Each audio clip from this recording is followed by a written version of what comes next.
So a couple days ago, some friends of mine sent me this band, the Velvet Sundown, and said, can you believe this? This is supposedly an AI-generated band. So I type it in, and I see a bunch of news reports on this. Here's the first one, Mashable. Is the Velvet Sundown an AI-generated band? Digital Music News, possible AI artist. Velvet Sundown tops 370,000 Spotify listeners. It's actually way beyond that now. Stereo Gump, AI-generated psych rock band, the Velvet Sundown racks up hundreds of thousands of Spotify streams. Music Alley, the Velvet Sundown are seemingly AI-generated band with 325,000 listeners. Well, as of today, they have 473,000 monthly listeners, which is pretty insane for a band that has really no history. Okay, first let's listen to a little bit of this song. I guess it's their single, Dust on the Wind, not to be confused with Dust in the Wind by Kansas. So here it is from the top.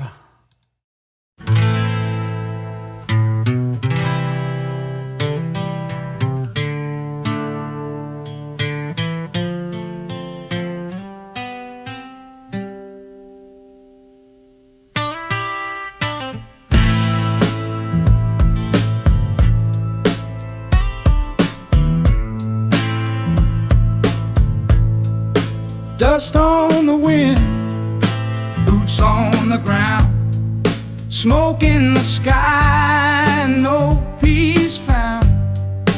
Rivers run red, the drums roll slow. Tell me, brother, where do we go?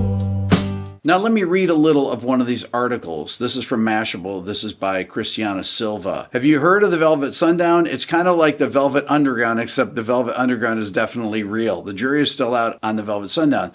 The band's photos look remarkably AI generated, too clean, not quite textured enough, oddly inhuman, yet it's racked up more than, and now at this time, 474,000 monthly listeners on Spotify. Their bio reads that they are quietly spellbinding and uses these odd, unspecific metaphors so common in AI-generated text, like comparing the band's music to a scent that suddenly takes you back somewhere you didn't expect. The Velvet Sundown aren't trying to revive the past, their Spotify bio reads. They're rewriting it. They sound like the memory of a time that never actually happened, but somehow they make it feel real. But in the end, there's no actual proof that the band is AI generated, and therein lies the struggle. When AI music becomes difficult to catch, whose job is it to catch it? It's my job. So let's see if there are some tools that can catch whether these are AI generated. I have an idea here. Let's go over to the computer to check this out. Before we go on, don't forget to hit the subscribe button. So I'm going to begin with playing an old song and breaking it apart into these separate tracks using AI, and we'll listen to hear if there are artifacts. Artifacts are just weird things that sound garbled. With old songs or new songs, it should be able to split it apart pretty well. And if it's an AI tune, it should have a problem doing that. That's my supposition. So let's see if we're right. I'm going to start with a Led Zeppelin song. So that's my old song. I'm going to use Good Times, Bad Times and see how well it splits out the vocals, the drums, guitars, and so on and so forth. Okay, so here we go. Guitars. Drums.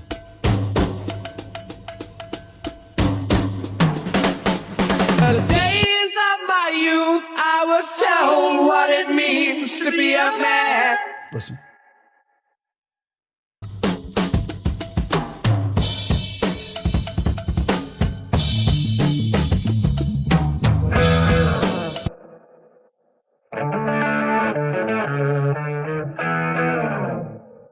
Notice the reverb sounds complete at the end of it, and the reverb at the end of the vocal lines. Listen. No matter how I try, find my way through the same old jam. You can hear some artifacts in the reverbs, but that's pretty amazing for a song that was recorded on analog tape 55 years ago. Let's listen to this part here with the drums. Six.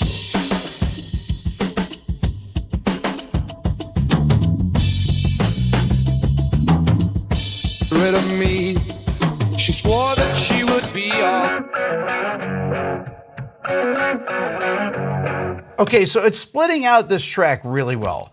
Let's move to a contemporary song and see how it does.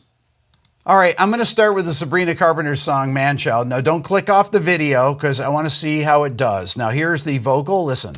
You said your phone was broken, just forgot to charge it. Whole outfit you're wearing, God, I hope it's ironic. Did you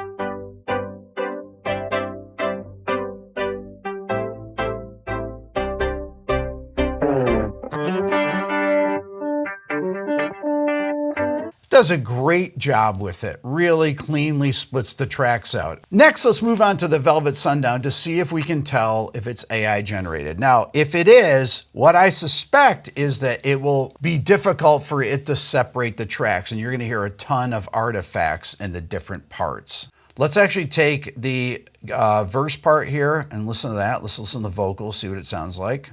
Dust on the wind, boots on the ground. Smoke in the sky, no peace found. Rivers run red, the drums roll slow. Tell me, brother. Not bad. Let's listen to the guitars here.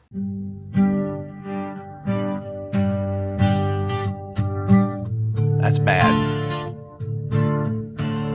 Okay. Let's listen to the drums.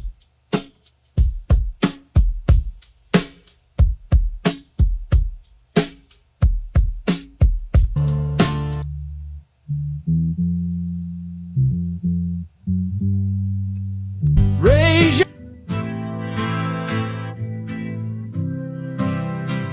Let's see what else we get here. That's it. So this sounds like the AI program that I'm using is having a lot of trouble splitting these apart. I'm actually using the one that's in Logic Pro. So this is Apple's version of AI that is a track splitter. And it does a really good job typically of doing it. But this is having a lot of problems, and I suspect that it may be because this is an AI track, and every time that you have an AI song, they are full of artifacts.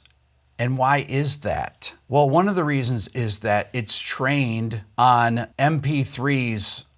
As far as I know, it's trained on very low quality MP3s where they feed in the entire mix, so it can't actually separate out the parts. So the real important data that these AI companies need, like Suno or Udio or Udio, however you say it, is they need multi-tracks so they can hear the voices and things like that. But one of the problems is that even if you have the multi-track, you don't have the effects that were used in the mix unless they were printed in the session, which is possible. But for old songs, that's not the case.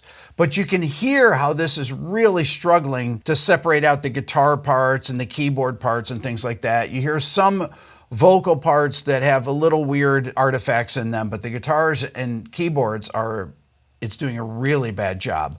So what does it mean if these are fully AI generated artists and they are getting streams on Spotify? Well, presumably they're getting paid, and they're getting paid really on the work of other people that learn to play instruments, that learn to write songs, learn to write lyrics. They're getting paid off the work of producers that learn the craft of production by audio mixers, by audio engineers, and all the people that it took historically to make this kind of music or make any kind of music. And should they really be getting paid for that? And what are the mechanisms for detecting it and for fighting against it, honestly? Or maybe it shouldn't be fought against. Maybe these people are prompters and they're professional prompters and they should get paid whatever they get paid. But should it be 100%?